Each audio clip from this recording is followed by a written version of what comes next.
sejarah bahwa hampir ratusan tahun dunia ini dikuasai oleh segelintir family saja gitu ya. Dan kita tahu di tahun 1900 ke bawah, jadi 1800 sekian, mata uang dunia adalah pound sterling.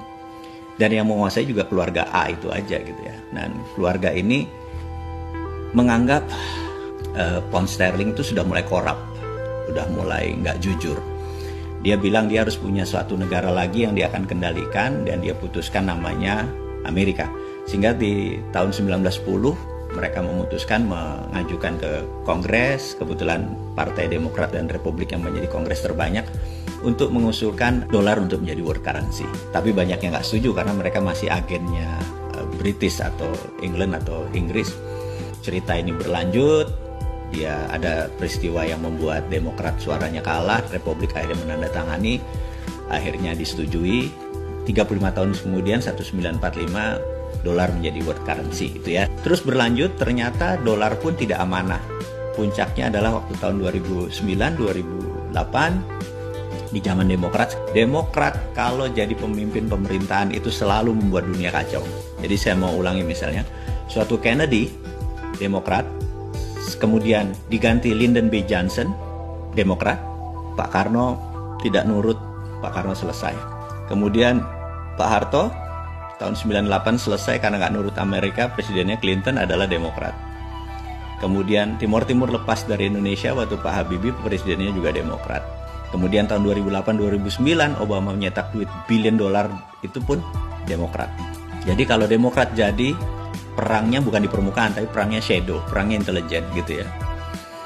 Jadi mereka punya economic hitman yang nyerang Venezuela, mereka punya economic hitman yang nyerang ASEAN di tahun 97 gitu ya. Saya akan cerita panjang tentang Demokrat, kenapa yang saya bilang begitu. Biden jadi, national threat di Indonesia besar sekali. Di tahun 2009 ada hal yang menarik, sekelompok anak muda di Jepang itu yang namanya geng Satoshi itu tidak percaya lagi sama currency. Karena currency dunia yang dicetak oleh yuan, oleh yen Jepang, oleh rupiah, oleh dolar, itu mereka bisa nyetak suka-suka dengan versi mereka. Apalagi negara kuat, strong country ya, seperti Jerman, seperti Prancis, seperti Amerika. Mereka bisa suka-suka mereka mencetak uang, dan habis itu uang tersebut disalurkan ke negara berkembang untuk mengimbangi inflasi yang kalau uang itu berada di negara mereka. Yang menarik, anak muda itu menciptakan Bitcoin berbasis blockchain. Blockchain hanya ledger ya, hanya sistem ini. Nah, 2009 tersebut blockchain masih nobody, masih nggak ada apa-apanya. Tapi dia menciptakan 21 juta Satoshi ini adalah fix. Jadi dia nggak nambah, dia nggak ngurangi.